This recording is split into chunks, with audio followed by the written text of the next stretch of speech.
Thank you. Good evening. We want to welcome our viewers of the Johnson City Government Information Channel on Charter Cable Channel 192 and Comcast Cable Channel 17 to this live telecast of the June 19th, 2018 Johnson City Regional Planning Commission meeting. This meeting will be rebroadcast on Friday, June 22nd, 2018 at 12 p.m. With that being said, we'll go ahead and call the meeting to order, and we will have our invocation and pledge. Let us pray. Our Father, please give everyone here present tonight the wisdom and the courage and the foresight to make good decisions for not only individuals but also this community. And as always, we ask your protection for those that are in various parts of the globe, protecting the precious freedom that we all enjoy. Thank you for this opportunity to serve not only this community but you. In Jesus' name we pray. Amen. Amen. Please stand for. Pledge allegiance to the flag of the United States of America and to the republic for which it stands, one nation, under God, indivisible, with liberty and justice for all. Thank you, Bob. Next item on the agenda is the approval of the agenda. We have a motion for approval. So move. Second. All in favor? Aye. Thank you. Motion passes. Next will be approval of the minutes from our last meeting, May 8th, 2018. So moved. Have a motion and a second. All in favor for approval of minutes? Aye. Aye. Motion passes. We have no unfinished business, so we'll move right into our new business tonight. And the first item up for business will be to consider a request for an access control strip at the end of Windtree Lane. Will, what's your last name again? I'm sorry, it's your first night with us. Will Ryder. Ryder. Yes, R-I-G-H-T-E-R. Your right hand with an E-R at the end of it. Welcome. Will's a new Thank planner you. with us. We're glad to have you. It's good to be here. All right, as the chairman said, this is a request for the property owner wants permission to cross the control strip at the end of Windtree Lane.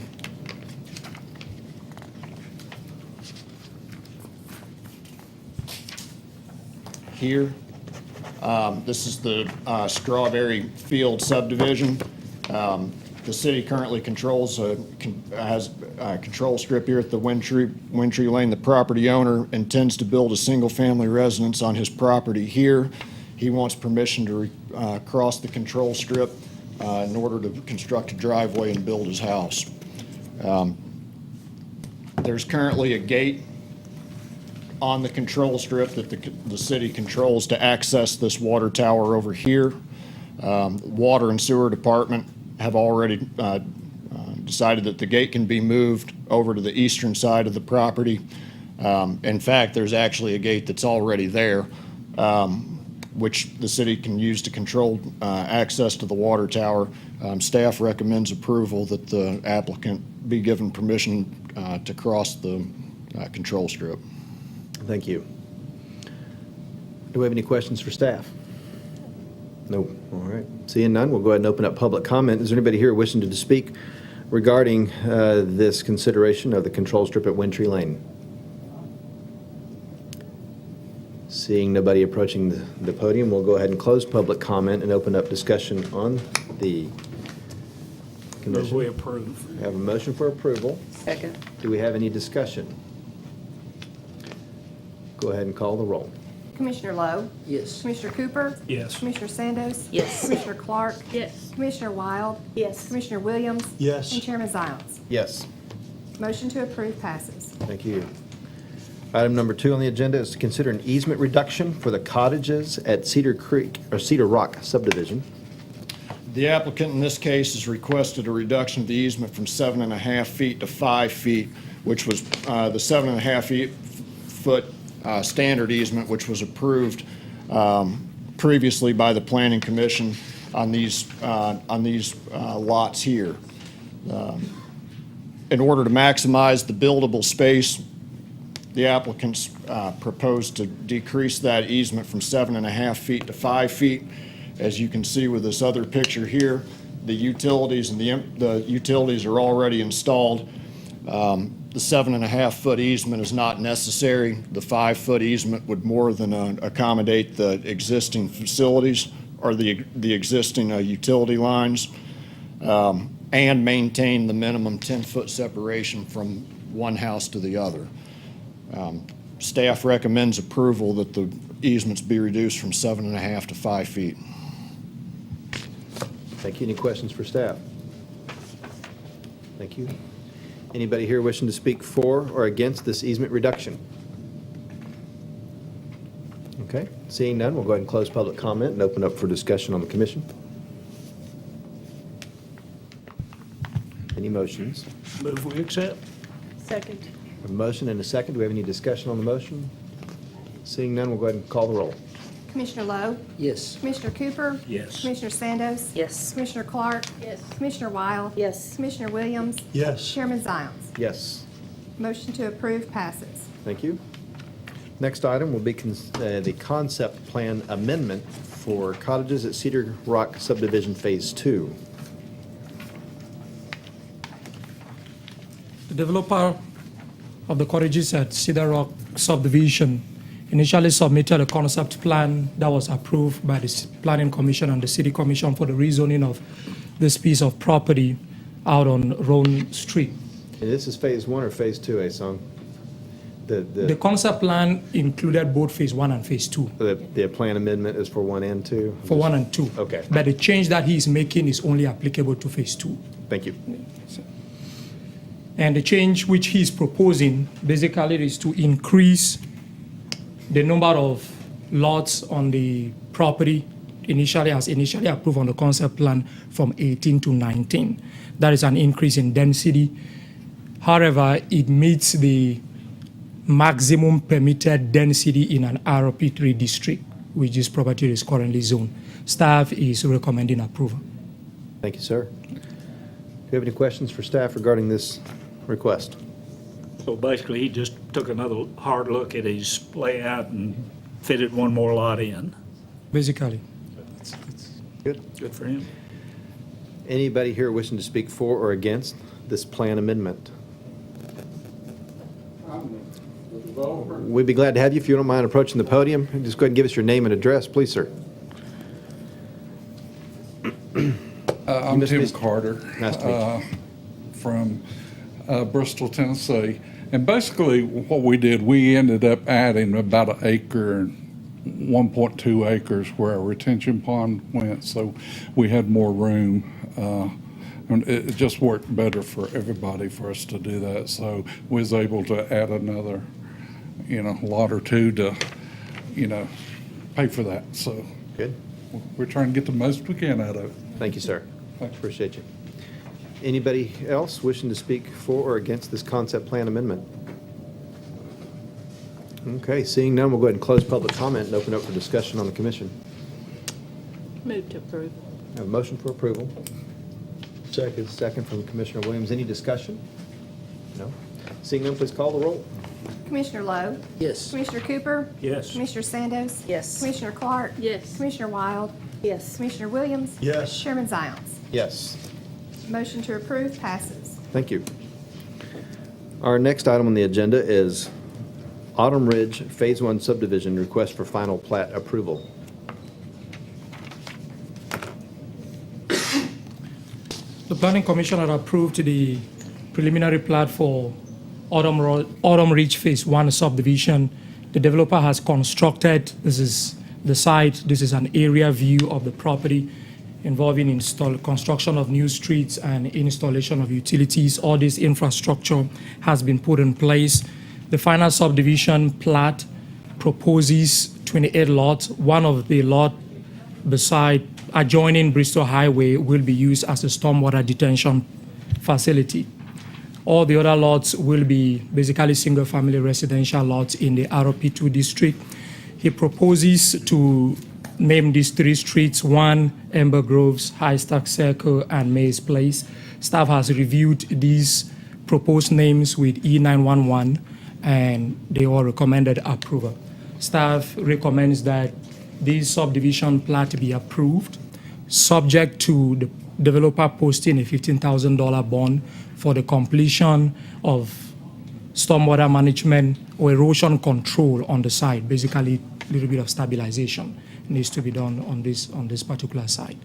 So this is staff's recommendation. Yes, sir, thank you. Do we have any questions for staff regarding this approval? Yes. I do. Hassan, can you help me understand the very bottom of the picture, this grayish area that is running that line? What is This one. that?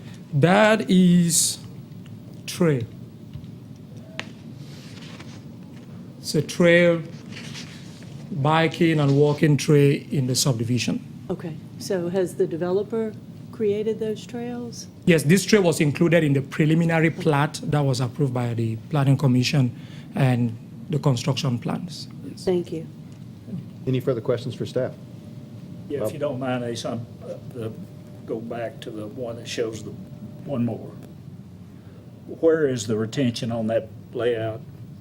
The site layout, all the water flows down towards Bristol Highway.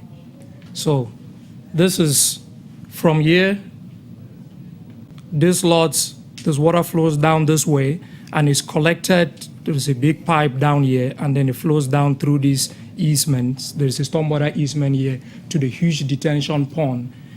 That's on, Beside- that's on another piece of property, it's not on this property? No, it's in this subdivision. It's a lot that is part of this subdivision. But not on this particular, Oh, give me a moment. the other way. It flows down to this lot. Let me check the area view, that may be better.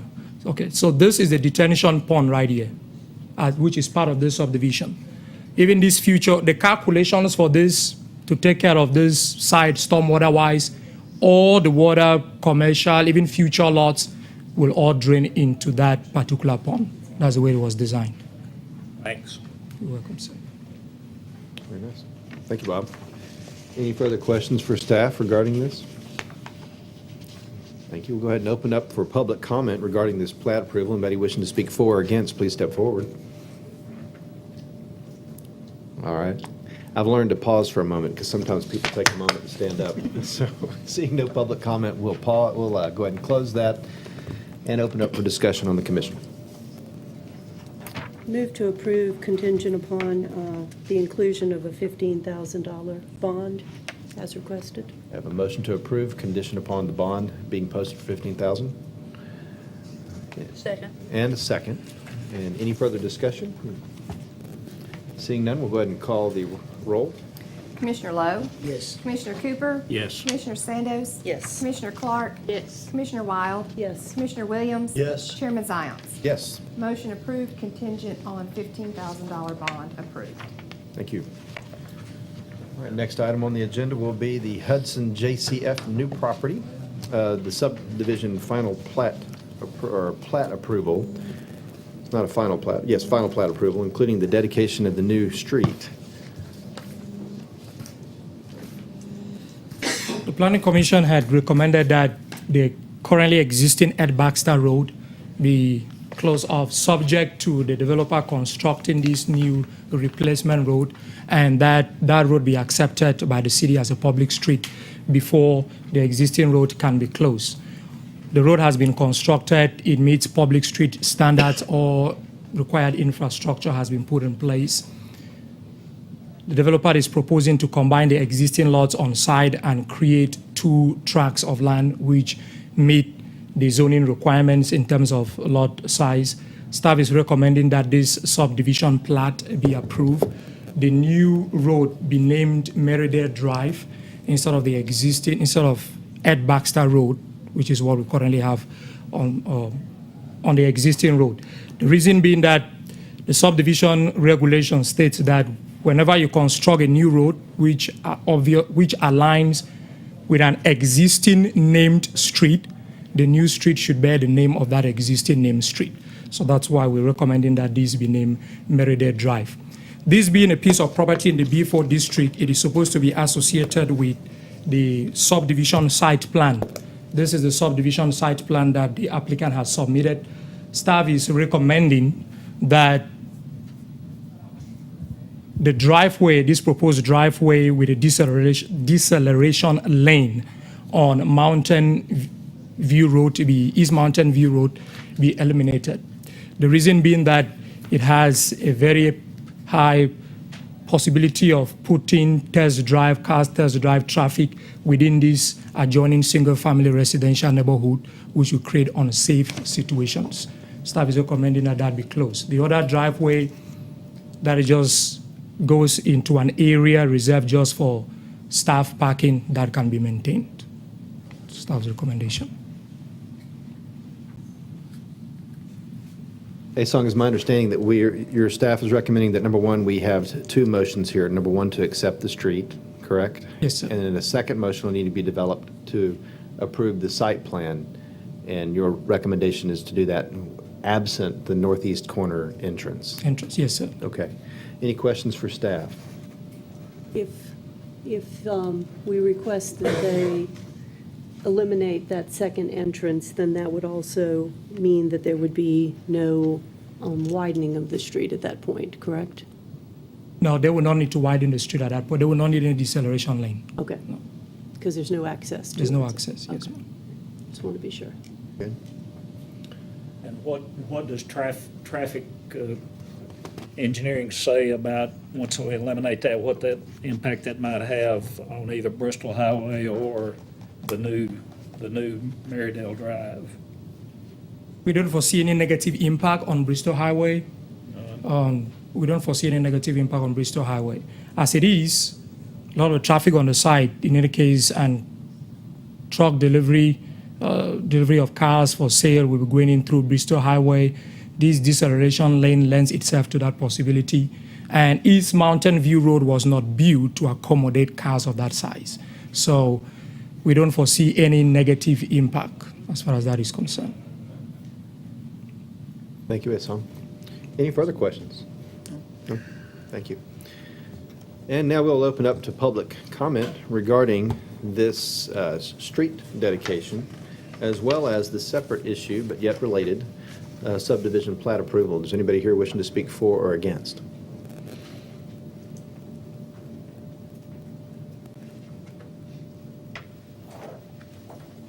Yes, good evening. My name is Wayne Sprague. I live at 1105 Windsor Lane.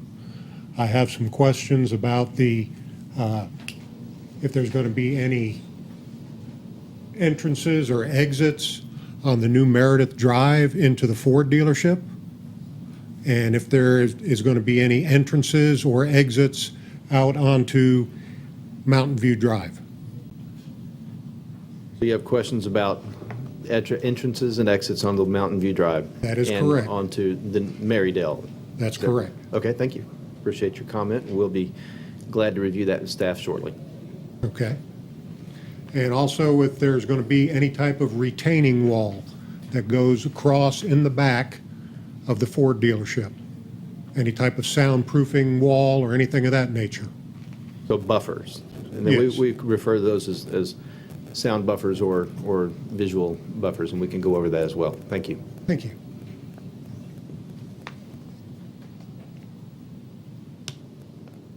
Anybody else here wishing to speak for or against? Okay, there's a lot of people here. We'll get to you shortly. Thanks for hanging in there with us. All right. Seeing nobody else approaching the podium regarding these issues, we'll go ahead and close public comment and open up for discussion on the commission, in which case, Asong, I'd like to go ahead and address Mr. Spring's concerns and just ask you again to elucidate for us, where are the entrances and the exits that you are recommending that we approve? Number one, on the northwest corner off of West or East Mountain View, correct? Right there. And then there is one off of the new Marydale halfway along, correct? Yes, sir. Okay. I think we answered his questions there. Do anything else I need to tell him about entrances or exits?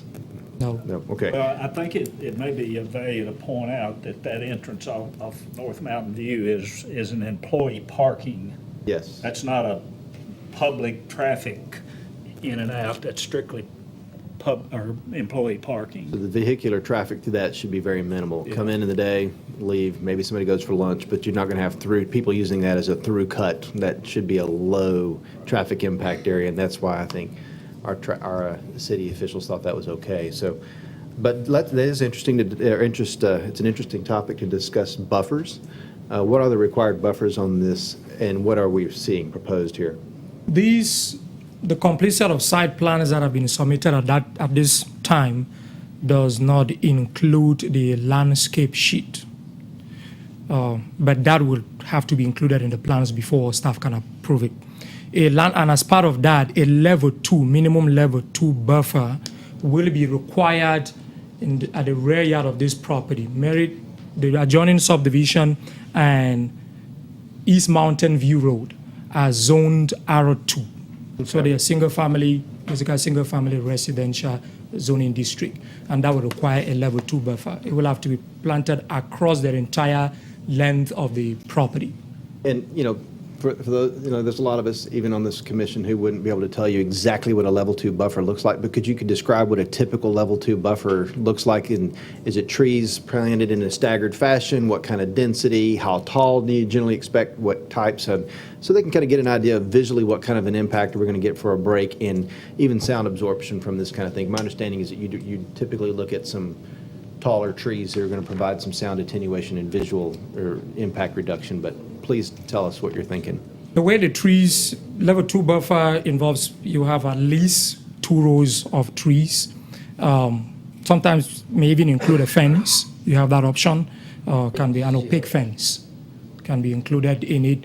As far as the planting is concerned, they are staggered such that at full growth, you cannot see through.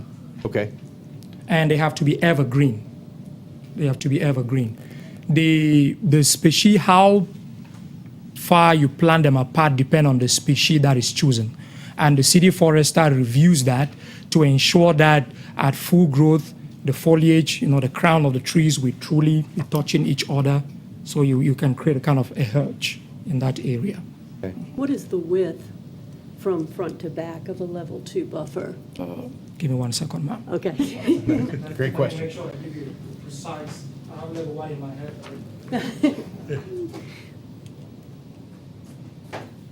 Buffers seem to be the name of the game tonight. Yeah. We're all going to know about that. That's right. That was a good question. Thank you for asking it. It's something that you should be aware of, and it's one of the nice things our city ordinances do require us to try to minimize impacts, and the levels of buffers that are required are also contingent upon the type of zoning you're transitioning from a higher impact to a more residential zone requires a different level buffer. So that's why we have these types of things in the ordinances already. Go ahead. So you have 2 options for level 2. Option 1 is 20 feet wide, and that will be 14 type 1 evergreen trees. You will require that within, depending on the type of trees that you're choosing, whatever distance that's going to take. Or 15 feet wide if you have a 6 feet wood fence or masonry wall and 8 type 1 evergreen trees.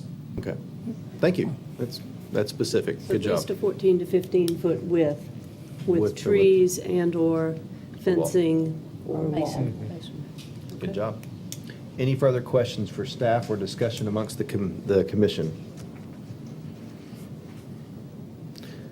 So we'll need to make 2 motions, one regarding the street. I did want to mention, is there anybody, I guess I'm not seeing anybody here from the Baxter family. This street was originally named, Baxter Road, and we had seen somebody from the family at the last meeting, and we certainly heard that they wanted to keep the name Baxter with this, but it has been a city planning policy for a while to try to make our streets make more sense so that you're not at an intersection and drive off of one named street onto another, which can happen and confuse you. I've had that happen a number of times. But we've really tried to be consistent in our policy of street renaming or naming, that we keep our street names consistent. And that's why our staff went ahead and recommended that the new street that we accept here, which would require its own proposal, that the new street we accept be named Marydale rather than Baxter. So if nothing more, I wanted to say sentimentally, we're sorry to see the Baxter one have to go, but it is consistent with what we've been trying to do. So, looking for, Well, since you need 2 motions, I'll Proposals. start with one. all right, And my first is that I move that we accept the dedication of the road to replace the previous Baxter Road, and the new road shall be named Marydale Drive. I have a motion and a second. Do we have any further discussion? Seeing none, we'll go ahead and call the roll on that issue. Commissioner Lowe? Yes. Commissioner Cooper? Yes. Commissioner Sandos? Yes. Commissioner Clark? Yes. Commissioner Wild? Yes. Commissioner Williams? Yes. Chairman Ziones? Yes. Motion, sorry, motion one approved to name the street Marydale Drive. Okay, we're halfway through. Now, let's go through the plat approval, the final plat approval. And as a staff, that would be with the approving the plat, if I understand, with the exception of eliminating the northeast entrance. Is that true? Okay, thank you. Move to approve. We have a motion to approve and a second from Mr. Cooper. Any discussion? I have, just do a have point of discussion. discussion, yeah. And I should have asked the staff earlier, I apologize. That's what discussion's How many for. spots are there in that employee parking lot? Or proposed spots It's roughly? 43.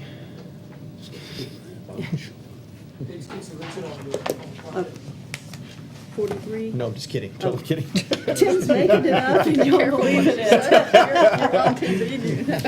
Okay. I was waiting for staff, buying you time. Oh, gosh. It should be on there. A number should be on there. 52. 52 spots. I was close. I was within 9. And just for my benefit, is there typically in a parking lot that would have 52 spots, is there typically only one entrance into that size parking lot? I mean, like a Walmart parking lot, we obviously have to have more entrances because we have more than 52 spots. But for a parking lot that accommodates 52 vehicles, one entrance is sufficient? One entrance will work. And in this case, that is the only entrance they really can have to this, per this design, to this employee parking area. Because from the employee parking area going down to the customer's parking area, what you have is a sidewalk. Okay, so there is no, You have to go down there is no way steps that or anybody can drive into that lot and access any other portion No. of this business? No, ma'am. So, okay.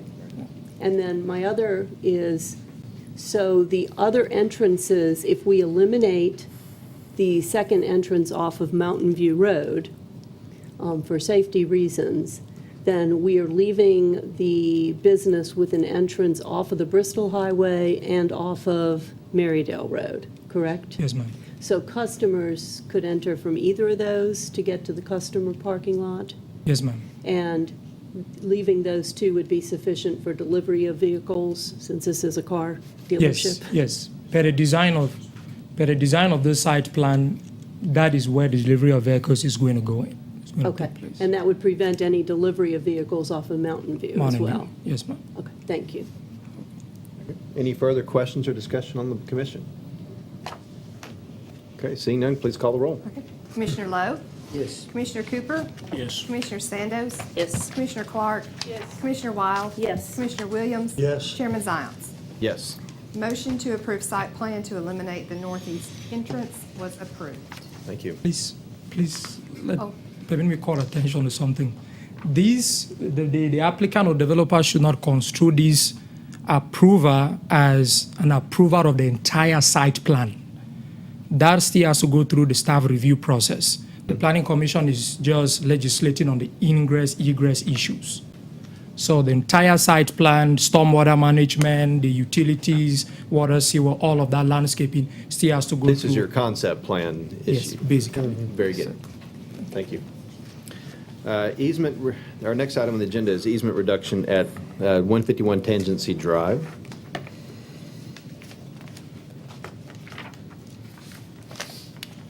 All right, the applicant at 151 Tangency Drive has requested a reduction of the side yard easement from 7.5 feet to 4.04 feet. Basically, this side of the house right here. He was previously granted a side yard variance by the Board of Zoning and Appeals to construct an attached garage on this side of the house. That approval was contingent upon the Planning Commission approving the reduction of the easement. The garage would encroach on the 7.5-foot easement and would be, at the edge of it would be 4.04 feet from the property line. There are no utilities on this side of the house that would interfere with. The city engineer did request that the property owner submit a stormwater management plan, because you can see in the backyard here, it slopes. The property owner has submitted a stormwater management plan that was to the satisfaction of the city engineer. Staff recommends approval of the reduction of the easements from 7.5 feet to 4.04 feet. Of course, subject to the construction of that stormwater management plan to the satisfaction of the city engineer. Thank you. Any questions for staff? Nope, seeing none, we'll go ahead and open up for public comment regarding this easement reduction. Is anybody wishing to speak for it or against it? Are you the property owner? Yes, sir. You're here to speak against it, I assume? No. Can you give us My your name is name? Terry Carter, and I'm just here for questions if you have any in regards to my plan. Thank you very much. Appreciate you going through the troubles. Any questions for him? No, think we're good? Thank you. Thank you, sir. Anybody else wishing to speak for or against? Seeing none, we'll go ahead and close the public comment and open up for discussion and motion. Move to approve. A motion to approve Second. and a second. And no more discussion. We'll go ahead and call the roll. Commissioner Lowe? Yes. Commissioner Cooper? Yes. Commissioner Sandos? Yes. Commissioner Clark? Yes. Commissioner Wild? Yes. Commissioner Williams? Yes. Chairman Zions? Yes. Motion to approve? Approved. Thank you. All right. Our next item on the agenda is to consider rezoning request number 1027 on Brook Hollow Road. Thank you. Song? This is a request to rezone a piece of property at the intersection of Brook Hollow Road and Cherokee Road. The property is currently zoned R2, and the applicant is requesting that it be rezoned R2C. The only difference really being that R2C permits smaller lot sizes than R2. This is a visual layout of the site. This street is Cherokee Road. One element that staff considers in the review of rezoning requests is the transportation safety. One element in our land use policy in the comprehensive plan is to ensure that public streets are safe and pedestrian friendly, and that there is interconnectivity. In reviewing this concept plan that has been submitted with this rezoning, staff has determined that proposed lots 1, 2, 3, 4, and 6 do not meet the site distance requirements that will make this particular road in this area safe. Because of this reason, staff is recommending a denial of this concept plan. This problem, the side distance problem, originates from the nature of the road. There is a bending corner at the top of the hill. The road is curvy, as seen on this particular picture. Another element we consider is the general compatibility of the site, the surrounding area, to make sure that the zoning is compatible with the surrounding neighborhood. The proposed subdivision is not compatible.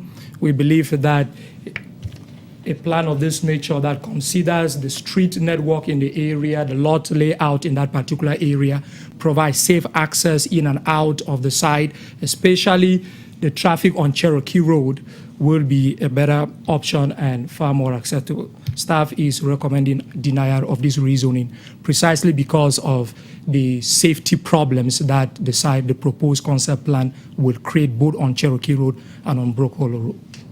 Thank you very much. That was great. And appreciate the information brought to us. I understand that staff is recommending not approving this based on two main issues: the site distance and safety of the driveways that would be accessing the main road.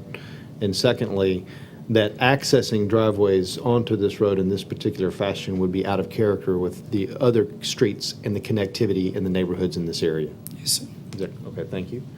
And we have alternatives that you can discuss with the developer for how to make it work better in this area.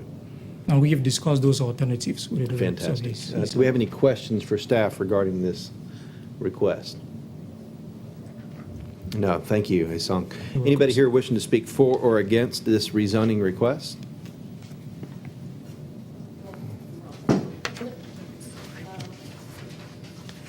Thank you for coming up. Just give us your name and your address, if you don't mind, please. My name's Janice Arnold, and I live on Nantucket. but my grandparents' home and land surrounds that. And my sister actually sold it, and we were under the impression, when the realtor approached him, that it was going to be a one house for his daughter. And then we didn't find out till closing that it was going to be more than this. But our driveway comes out at the top of the hill, or my grandparents' driveway, and it is very dangerous.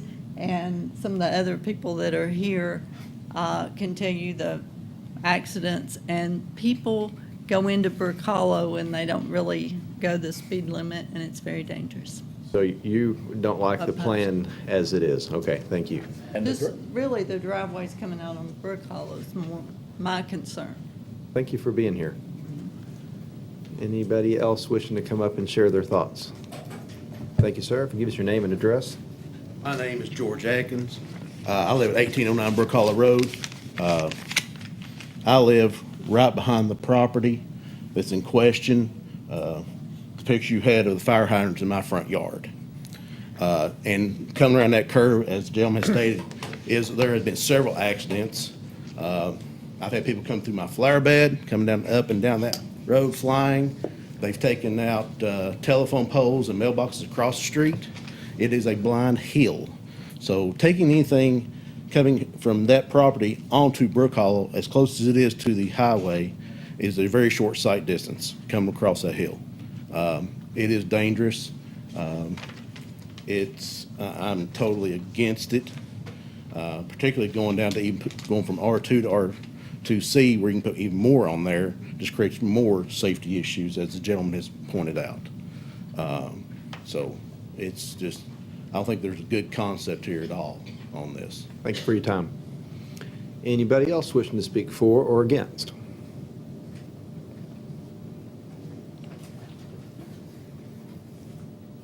We live at 1815 Brook Hollow Road. You don't mind giving me your name too? Glenda Sams, Thank you. 1815 Brook Hollow.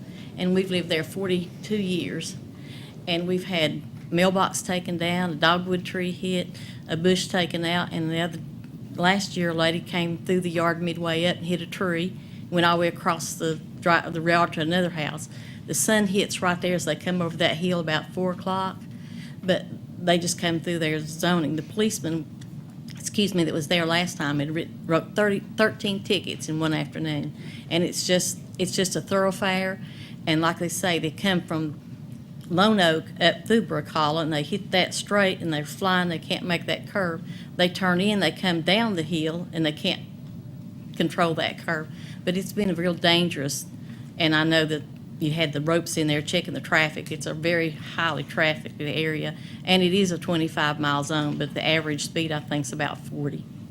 Thank you. So we agree with him totally, no outlets there. It's a good thing to know. Appreciate it. Anybody else wishing to speak?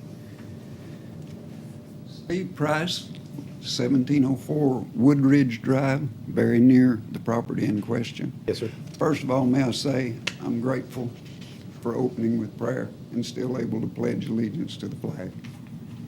In brief, I was born in 49 and 69. I had a little excursion to Vietnam. 1976, I was born again. Began my life with my wife. Bought a little house in Irwin for $14,000. Lived in it, remodeled it, sold it. I've been a carpenter by trade for 45 years with my brother J.D. Price. We had an impeccable reputation. Corny Marshall, Mount Castle Construction, that built the little building over here, called us in to put in the handrail and the stairway system because he wanted it done right. And he didn't question what the price was. He knew it takes time. We sold that little house in Irwin, bought a little place down on Clearwood Drive, about a block from where we live now. A few years later, we had to meet with the Washington County Commission because some developer bought the property very near where we were. Told us he's only going to build 8 apartments. Last count, I think there's about 30. We moved up on the hill after we met Robert Hodges that owned our house. He's 98 years old, still cleaning out his gutters and mowing his yard. And his son, Jack Hodges, had to get with his brother and take his license. His wife died in the house. that we live in now. We bought it because it's a beautiful view, absolutely beautiful, and it's on a dead-end street. I will reiterate all the safety issues that everybody has mentioned. If anybody has any doubt, simply go there and try it yourself. But my whole point being this: we wanted a dead-end street because of the serenity, low traffic, peaceful environment. My house has 2 lots. I have no interest in selling the second lot. Recently, another Vietnam veteran moved in across from us in the Bill Miller house. It has 2 lots. One of them's just wooded. He and his wife have worked like dogs all summer long, and they got up every leaf, every twig, everything in that wooded area and planted grass. It's beautiful. Now, I know progress must take place, and people need to make a profit and make a living. But I submit one thing. We all bought the environment that we knew was there when we bought our homes, and we'd prefer to have it stay zoned as it is. I don't begrudge anybody making a living, but I simply submit whoever the owner is, whoever the developer is, he knew what it was zoned when he bought it. And I just simply request that you keep it that way. Have a little more peace and a little more safety. Thank you for your time. Thank you. Anybody else wishing to speak for or against? And thank you for your service, by the way. I know everybody up here feels the same. All right, seeing nobody else stepping forward, we'll go ahead and close the public comment regarding this rezoning request and open it up for discussion on the commission. I'm hearing both a safety issue from the proposal that has been given by the potential developer, as well as an opposition to an increase in density here. So from what I'm hearing is that there's an obvious safety issue. Many people have confirmed that. And so it would be unacceptable for that reason. But even if those proposed lots did not have any driveways onto Brook Hollow or Cherokee Road as proposed, I think there's also opposition for increasing the density from R2 to R2C. I hear that. And for that reason, I'm reluctant to support this proposal. I'm curious, Asong, is there any R2C around this, or would this be sort of a spot C zoning? I think it will be, let me see. Like R2 primary, R4. Just R2, there's no across the subdivision. street. R2, R4. But There is an R4 across the street, okay. however, if you were to rezone this property R2C with the subdivision, creating 9 lots, that would not be spot zoning because you're going to have 9 lots that have the R2C zone. But if you have only this 1 lot as it is now, being R2C, then that would be spot. Be bizarre. And then, well, and then understanding that everything else around there really is R2, and this is on another side of the street. So that's a good visual. Thank you for bringing it up. Trailer park. So, well, sorry, we can't do that, but thank you very much. And that's not because we don't want to hear from you, but whenever that happens, we really start losing control of what we're doing. Any further discussion or questions for staff? Or motions to be made? Move we reject it. I have a motion to Second. deny and a second from Commissioner Williams. Any further discussion? No? We'll go ahead and call the roll, please. This is a motion to deny the rezoning request. Commissioner Lowe? Yes. Commissioner Cooper? Yes. Commissioner Sandos? Yes. Commissioner Clark? Yes. Commissioner Wild? Yes. Commissioner Williams? Yes. Chairman Zions? Yes. Motion to deny approved. Thank you. And thank you all for who came and participated in the process. We do very much appreciate it. And thanks for waiting for us. Our next item on the agenda will be consider rezoning request number 1029, the villas at Mockingbird Lane. We'll go ahead and give everybody a moment or two to kind of file out so that we can let everybody do so safely and quietly.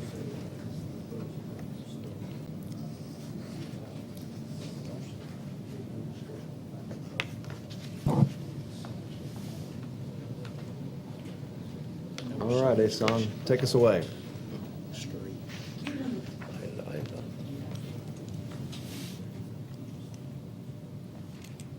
This is a request to rezone this vacant piece of property behind the mall. The mall is right here where it's written unknown and B4, from the current B4 district to R5. As such, these will be down zoning. The property as it is right now will permit such things as hospitals, shops, even a Walmart can be built on that piece of Drive-through property. liquor stores? Yeah, because stores can be constructed on that piece of property. So this will be down zoning the property. The developer intends to construct multifamily apartment units in this particular area, 265. This is the concept plan that has been proposed for this particular project. A couple of things to point out on this concept plan. It will include the connection of the existing Mockingbird Lane towards to North Gate Lane to provide sufficient access for this particular site, which is safe and considering the density that is being proposed. Staff believes that that connectivity is needed, and also because one of these lots, one precisely at this location, without this being a public street, this will be landlocked. So staff is in favor of that connectivity. The concept plan will also involve relocating this creek that runs through the property. This Cobb Creek, this will be relocated in this particular area, and the review of that will take place administratively by staff. Yes, sir. How that relocation will be done. In order to protect the adjoining single-family residential neighborhood, the zoning ordinance requires that the developer provide a buffer. Per the concept plan, he has proposed to provide a buffer separating his property and the adjoining single-family residential neighborhood. The zoning ordinance provides that wherever possible, any existing trees that are on site and can serve as this buffer should be preserved where possible.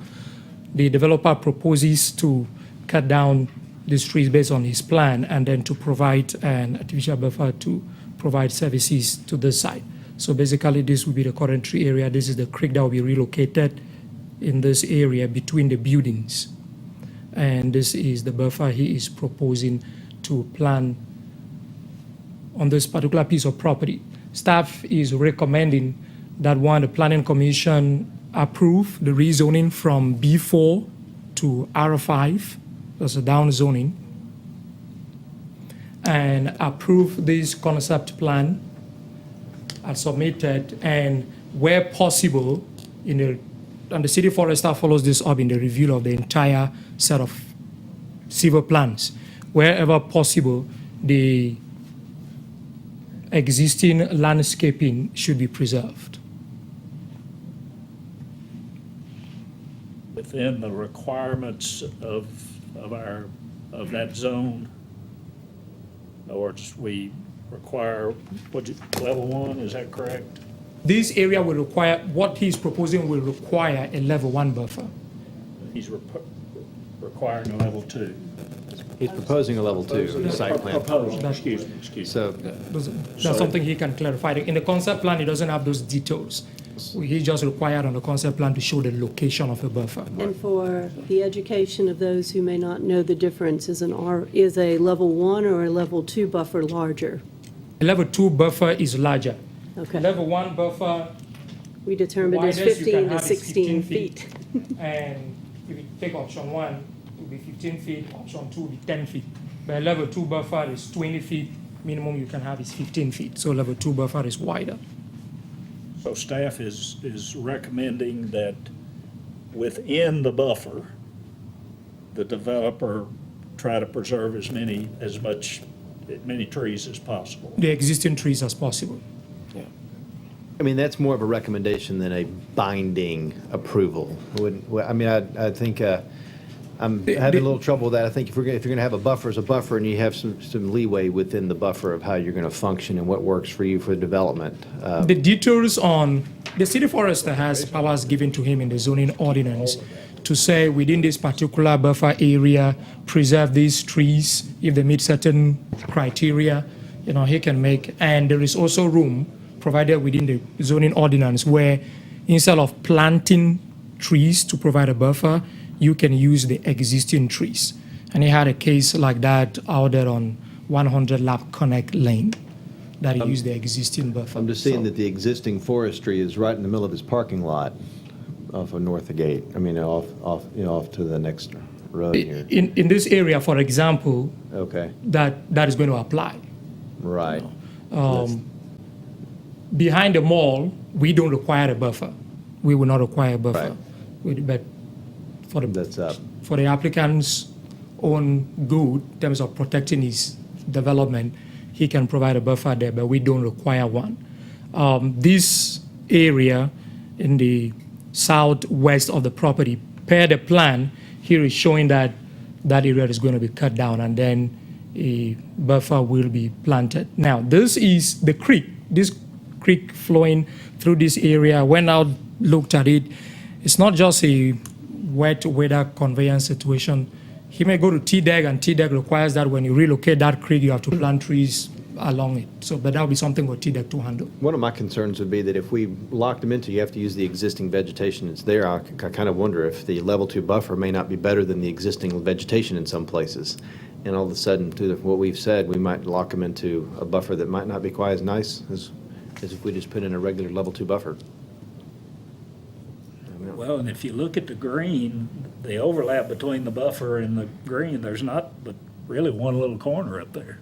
Yeah, this would be the area The where rest you of have it's that out overlap. away from the buffer. And maybe probably around, a bit of it around there.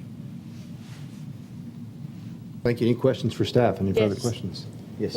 What staff is recommending is, would you call it a conditional rezoning? In the No. In the event that this developer does not, for whatever reason, develop this property, that it doesn't go to R5, it would stay B4? The concept plan is binding.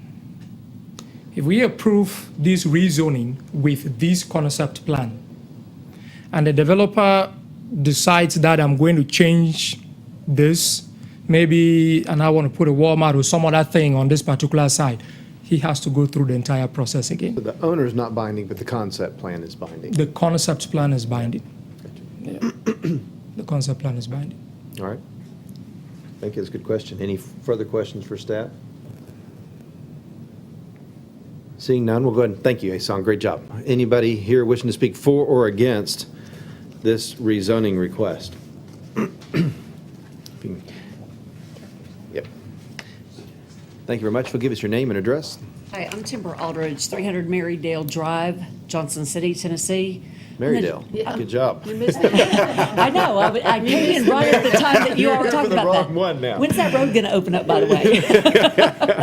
All right, go ahead. But I just wanted to clarify something that Ms. Clark brought up.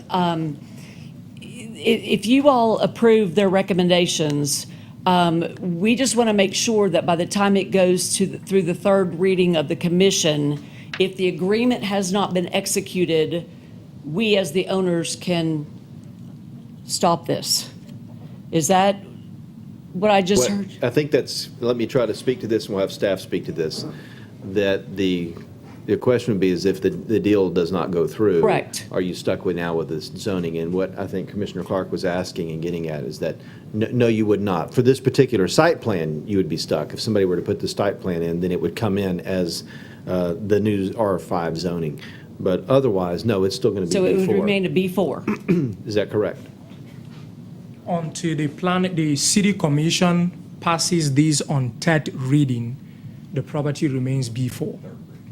Third On reading, third right? reading, yes. Okay. It remains That's what he B4. said. So if they approve it, first reading, second reading, then before it hits the third reading, we have a right to pull out. if You have we a right want to pull out. And Absolutely. you can also recommend, this has happened several times, where the applicant recommends that we put it on hold.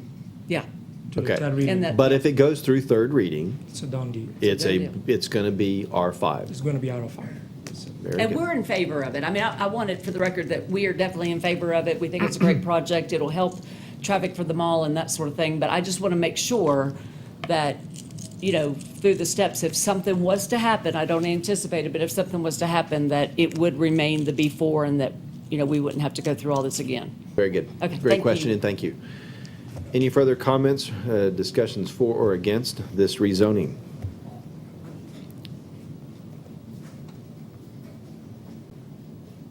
Thank you. If you'll give us your name, My name's Joan Hagee. and you are living at, My mom lives at 1910 Sundale. It's where I grew up. okay, thank you.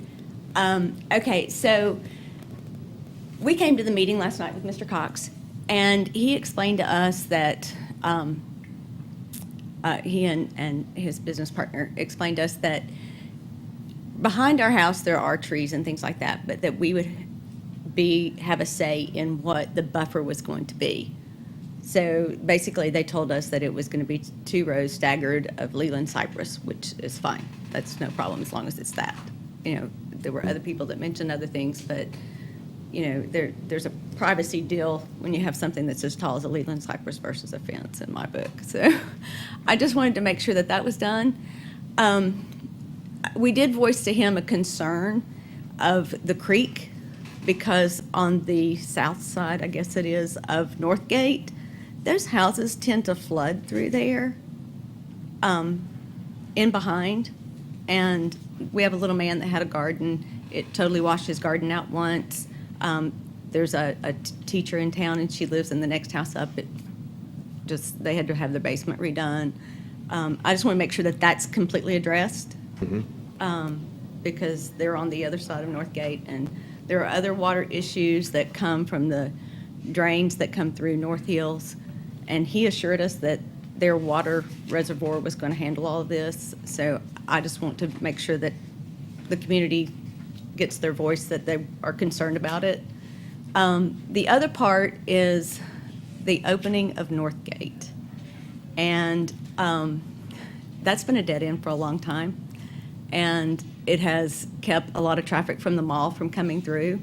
Sundale has notoriously, since I was a little girl, been a very dangerous road. They did put in speed bumps. They took them out to repave. They didn't put all of them back in, but they did replace them. Even after they replaced them, it's proven to be still a speed trap because Johnson City's police officers sit there on Northgate, stand in the middle of the road, and clock people coming down the road. And if you're going to get out that much to stand out in the road and have another officer to pull them over, then there's a traffic issue. We did request, and Mr. Cox did say that he would consider if there could be a gate there that his residents only would have a remote to get through, because as far as in North Hills, we can still go to the red light, take a right, we're at the mall. That's no big deal. I mean, that's not that big of a disservice as to going through. He did say that the city would like to have a thoroughfare there for walkways and for pedestrians to be able to go to the mall or ride their bikes to the mall or things like that. And those can still be there if there's a gate across there. And so we're just concerned about the things that we have to put up with now, like all the traffic. I mean, we have increased traffic anyways from school because everybody's coming to Science Hill, coming to pick up their kids. And parents tend to speed a whole lot more than the kids do, which really shocks me, but they do. So, you know, you're talking about a lot of traffic on Sundale, and you're talking about adding a lot of traffic, even with just the residents there, if they had the only access in to our neighborhood. But if you open it up completely to the mall, it's really not as big of a benefit for North Hills to drive through to get to the mall as it is for all the riffraff that we hear squealing their tires and driving fast and staying up half the night. And we have to listen to all that, and nothing's been done about it. You know, you call, and it's always different people, so there's not really anything you can do about it, to be honest. But except for on a situational basis, but to keep all that out. And it's generally people at the theaters that are coming out. You're going to have all that traffic. You've got mall shoppers that'll be coming out. And if they decide to come that way to avoid Rome Street traffic, then it's just going to be a lot of traffic, and that's a safety issue. And there's kids in the neighborhood. There are young families that have just moved in, and that's a huge concern. Thank you. Appreciate your time. Thank you. We've heard several issues there, and we can address those momentarily in our discussion. Is there anybody else here wishing to speak for or against this project?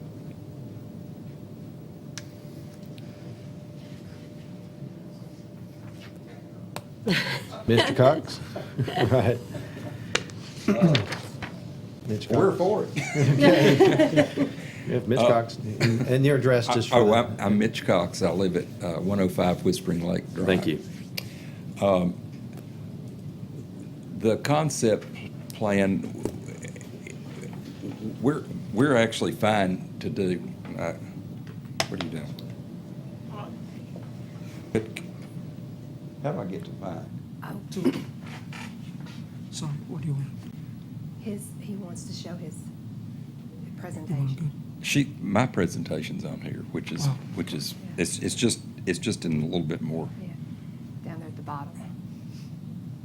It won't be long. That's good. Is it this one? Yeah.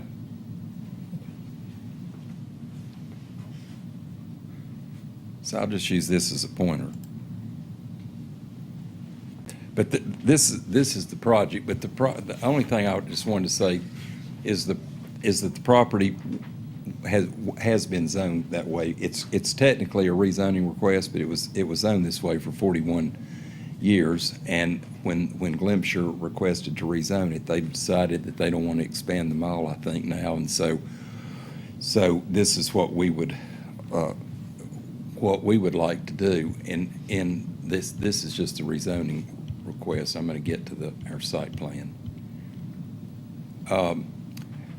The only things that I'd like to just, we're for it just as the city has submitted it, but we have talked with the city engineer and the director of public works, and on the site plan, the concept plan, the planners wanted us to put a sidewalk on both sides of the street where we connect to Mockingbird Lane.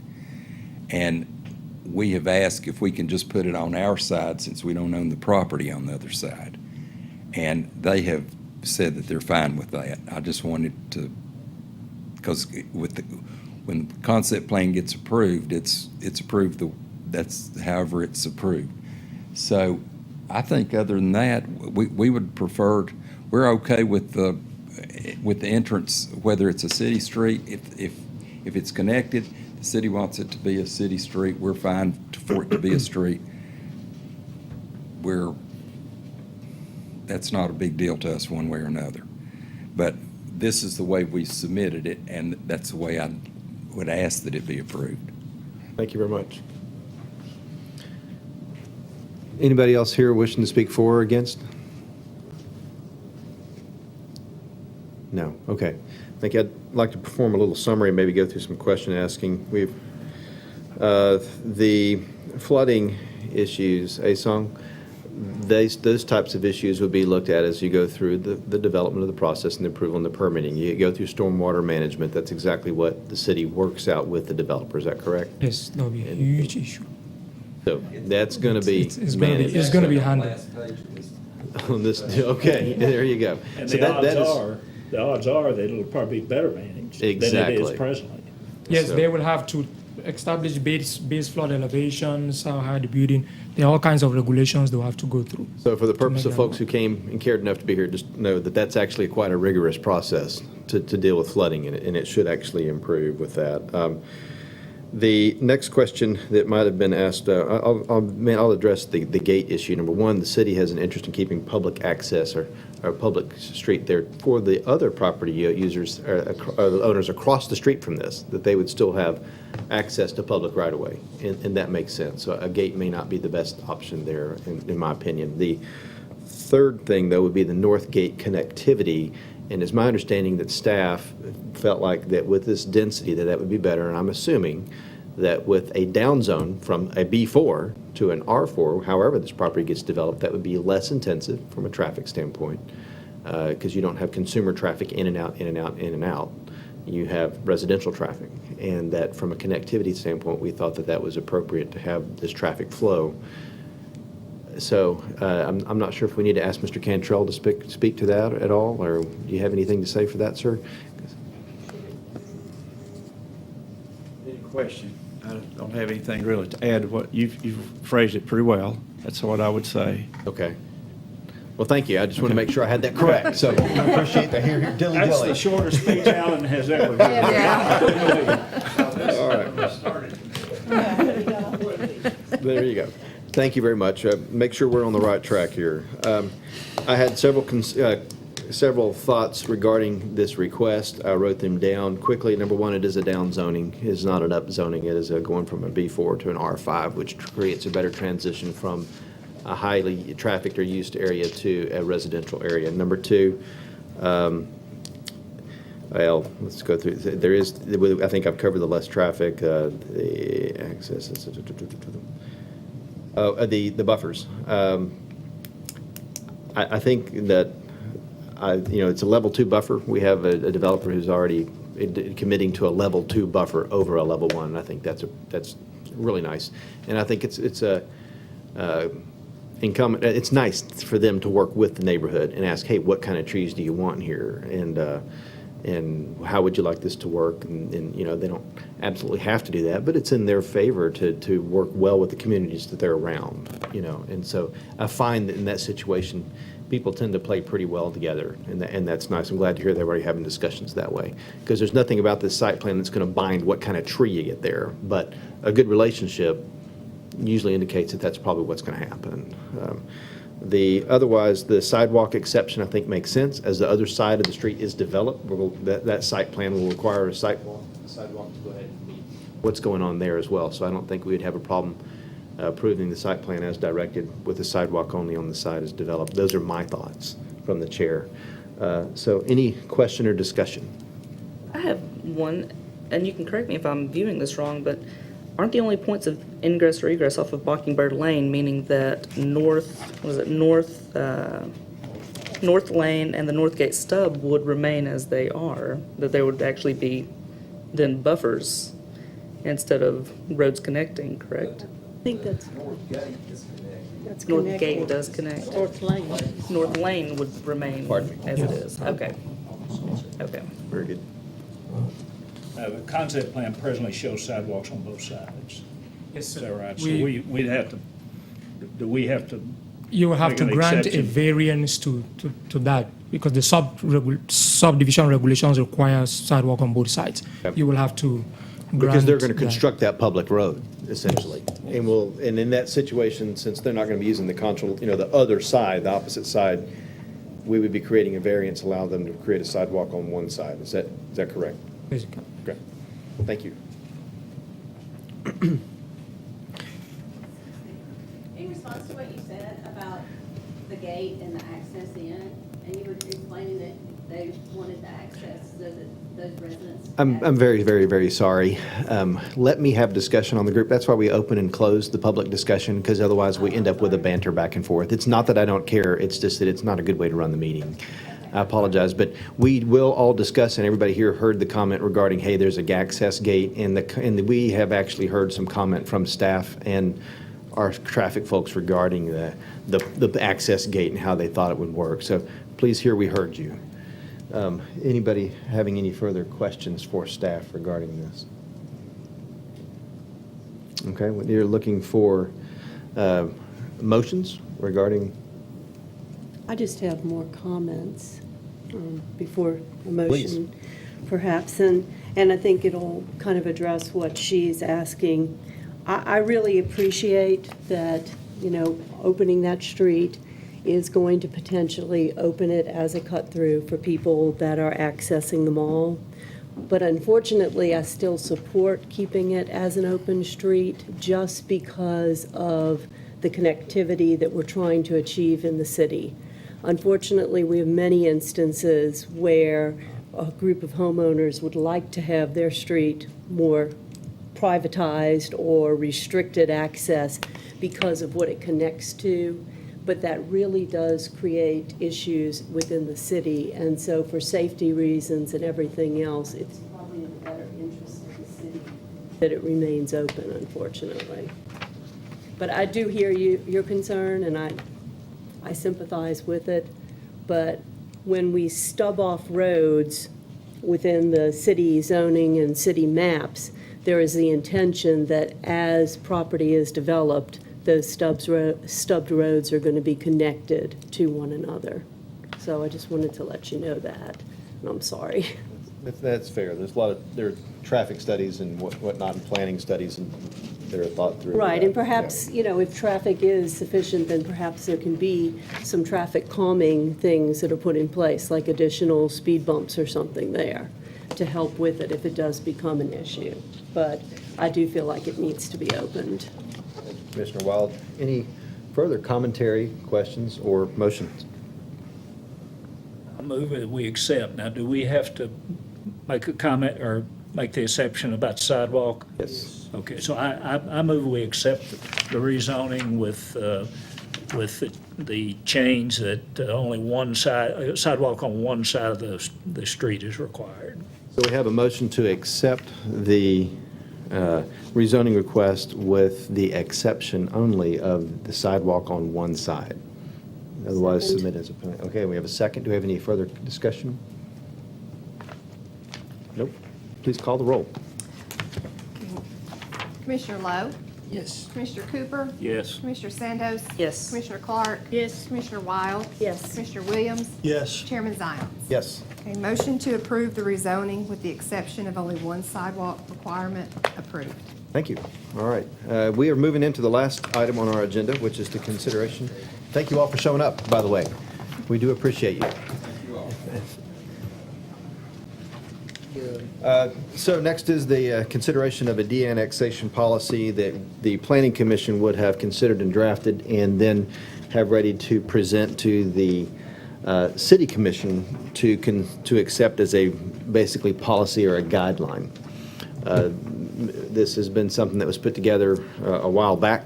It was sent up to the commission and tabled for a while, but recently we've seen the wisdom of potentially having a policy on board to at least guide our thought processes, and it would not necessarily be binding, but it guides us, and we're ready for Asong to tell us about it.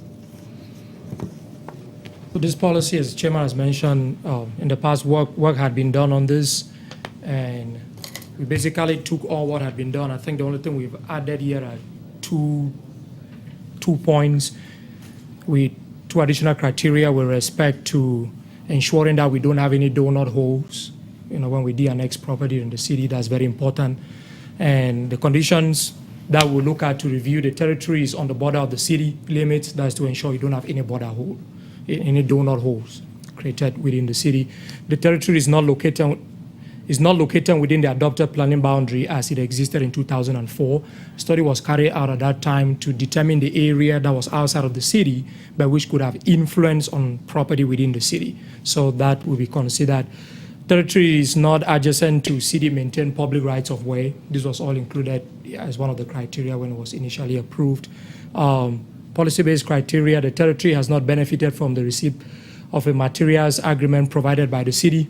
That's money that the city gives to a developer to develop a piece of property, and then we get that money back from property taxes. So you want to make sure that you're balancing the cost and the revenue from that property. The city has yet to complete implementation of a plan of services for that territory. Basically, that plan of services has not been implemented. Even in court, that's one of the reasons why the judge would throw out an annexation if we have not followed through on a plan of services. And the annexation of the territory was not petitioned by the property owner. That is an important point. This is intended to avoid a situation where property owner today requests annexation, maybe because you have kids, you want to send them to city schools, and then 2 years down the line, you no longer have kids inside city schools, and then you say, hey, de-annex me. So that is to avoid a situation like that, and only permit those ones where you had annexation basically by ordinance, without the will of the applicant. Using these criteria, we put all of these criteria in a map, and there are basically about 10 to 12 pieces of properties that will meet that requirement. 2 in the gray area. This is the one that was in front of the Planning Commission last month for consideration. And then you have this out there on Bristol Highway. So we've done the cost benefit on this is pretty low in terms of what we're going to lose. And then the last part of the policy involves the procedure for de-annexing property. State law as it is really does not give property owners the opportunity to apply or to request de-annexation.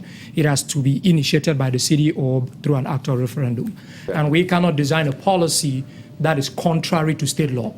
We cannot do that. So what we've done in terms of procedure is to say if a property owner requests de-annexation, comes to the office, we'll look at this and say, you stand a chance or you don't stand a chance. And if we find that you stand a chance based on this policy, we'll place it in front of the city, basically the city commission on first reading, if the city commission is ready to entertain it. It's important to say, despite all these criteria, the city commission still has the discretion to de-annex or not to annex, or not to de-annex. They still has that discretion. If they determine that, yes, this is a de-annexation that we want to entertain, then we'll bring it in front of Planning Commission for a recommendation. In that way, it is initiated by the city, that first reading. It takes care of that initiated by the city element of it. Very nice. So right now, the only, if we accept this, the only properties that would qualify to be submitted at all are the reds.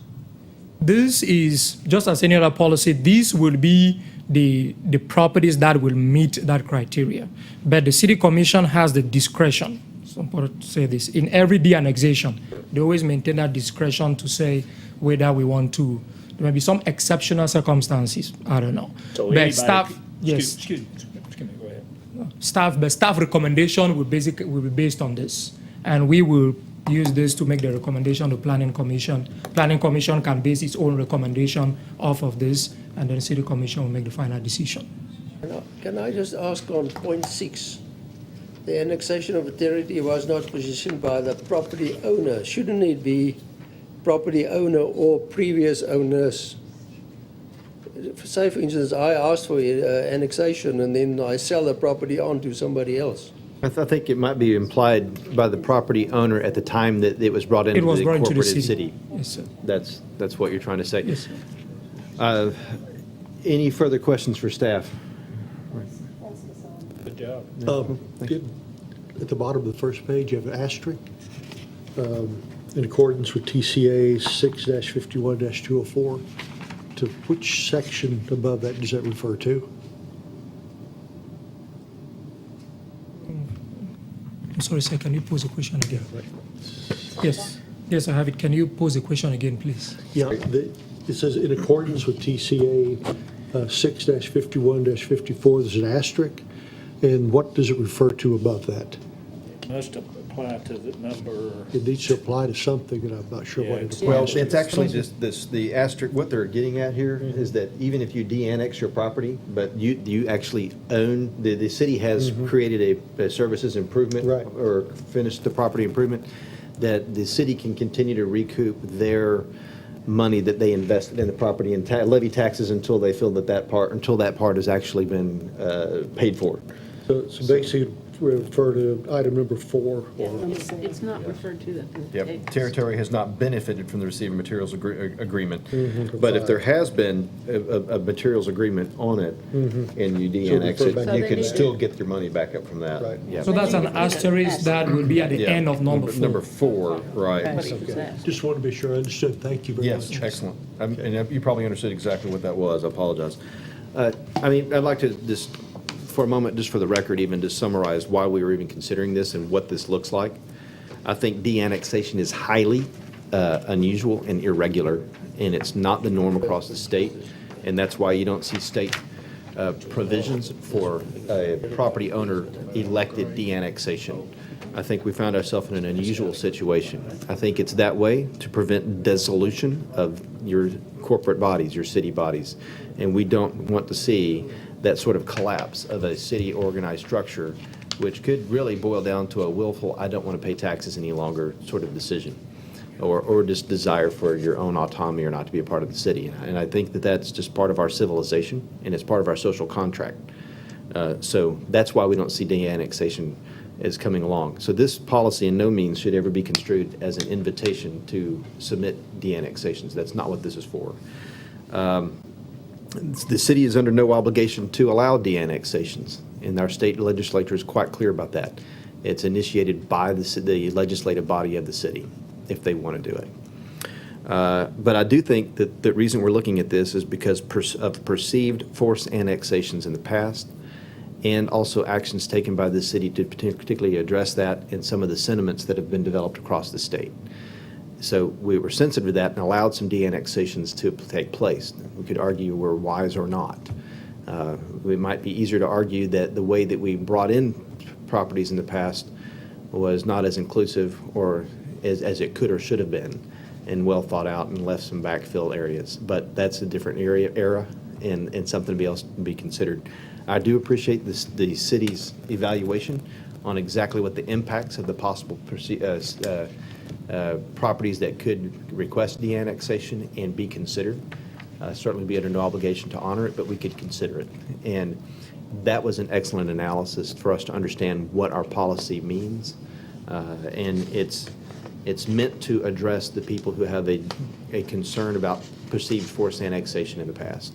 And I think that the policy does that, and it also limits or helps to severely restrict any misgivings that de-annexations should somehow become a normal process or request in the city, and it shouldn't. And so having said that, I like the policy and what it does in your analysis of it, and I would recommend that we forward it to the legislative body for consideration.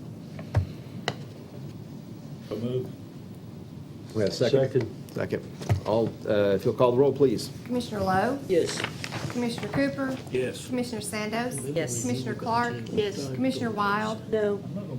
Commissioner Williams? Yes. And Chairman Zions. Yes. Motion approved to move to City Commission, 6-1.